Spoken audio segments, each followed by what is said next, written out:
Hi, this is Matt Plummer joining you for day 5 of the Explore Your Limits Challenge. This is Willpower workout number 5, and for this one we're doing something a little different, and that's why I'm tuning into you pretty late here on a Friday night. So most of the workouts up to this point have been about the characteristics of the workout that have made them difficult and made them something that you wouldn't want to do. And so you have to engage your willpower in order to do it. This one is a little different. The tasks aren't necessarily super difficult or super demotivating, but we're doing it on a Friday night, and you have to do it after 8 p.m. And so that you're already in, if you're like most people at least, you're in a place where you're feeling depleted. You feel like you have no willpower left. When I talk to a lot of people, they say, when I get to Friday afternoon, I'm just basically coasting into the weekend. They, grab something to eat for dinner and then like sulk into the couch and watch something or fall asleep. And so that is the kind of the state of most people who have had a busy, tiresome week. And so those are what we call personal preconditions. If you're entering a task already depleted, then it's going to be harder to do it, and you're going to have to engage and push through and stretch your limits on willpower. And so here's the workout for today, workout number 5. You have to wait until Friday night at 8 p.m. or later, and then your job is to find at least 3 things that you would normally, that you could imagine doing in your house or your home or apartment or wherever you're living, to clean it up, tidy it up, fix something, organize something, but pick it up basically like a household chore, and spend at least an hour doing that on a Friday night after 8 p.m.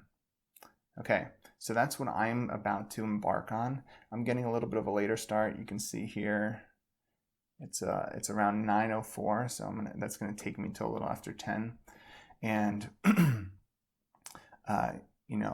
normally this would not be a major issue for me. I've built the habit in the interest of building willpower of doing some of these things on Friday nights despite not wanting to. But today I ended up doing a bit of a longer run in the middle of the day here at, so around 4:20. I don't know if you can see this here, the numbers, but I did about an 8.5 mile run at, you can see there, 107 degrees outside. Also, air quality not the best, so that has left me feeling super depleted, a little sore, especially after those 500 step-ups we did on day 2. And so I am feeling like I would love to just lay down somewhere and not do this. So it is going to be a little bit still of a test. So I will join you back in an hour and let you know how it goes.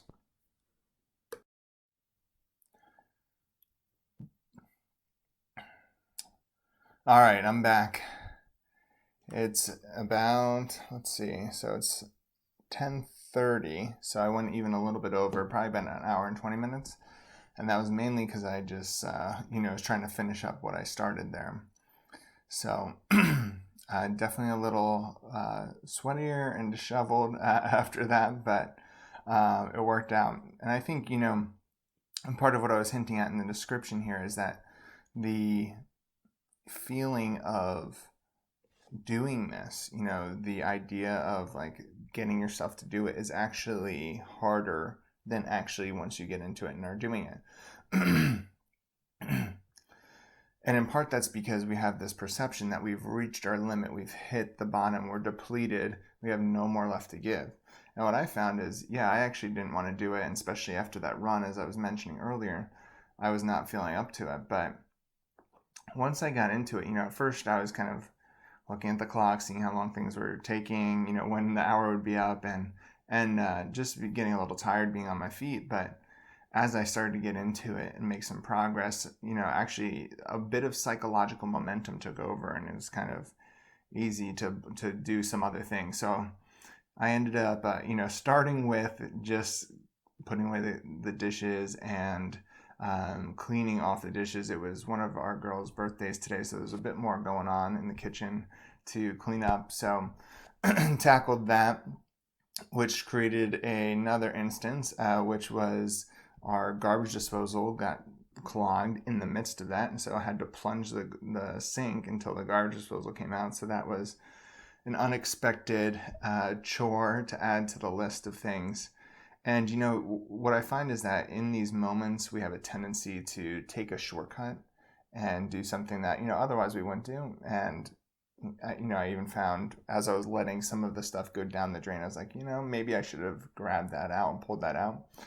I didn't, created more work. And so that was a good lesson for me of just remembering that even when you're feeling tired, when you're feeling depleted, not to take those shortcuts. So spent most of the time doing that, cleaning up in the kitchen, but then took the garbage out, took the recycling out, brought the garbage and recycling cans in. That got me into the garage where I did some reorganizing. Also met a surprise there, which was our girls had put towels and their clothes in our cooler. I went to move the cooler. I was like, whoa, this is heavy. And it was full of their clothes and water. And so as you can imagine, that was sitting there for a while and did not smell so nice. So I had to set that out as well. So that ended up being an unexpected task. Came back in, finished up in the kitchen, cleaned off the table, all the countertops, and vacuumed, and that was it. So was able to do it, was able to get through. Now feeling definitely, feel good about being able to get that done on a Friday night. Feel like going into the weekend that having that done just sets up the weekend for success. Also feeling pretty depleted and ready to just relax and enjoy the rest of the night. So we will see you back on Monday for workout number 6. Enjoy.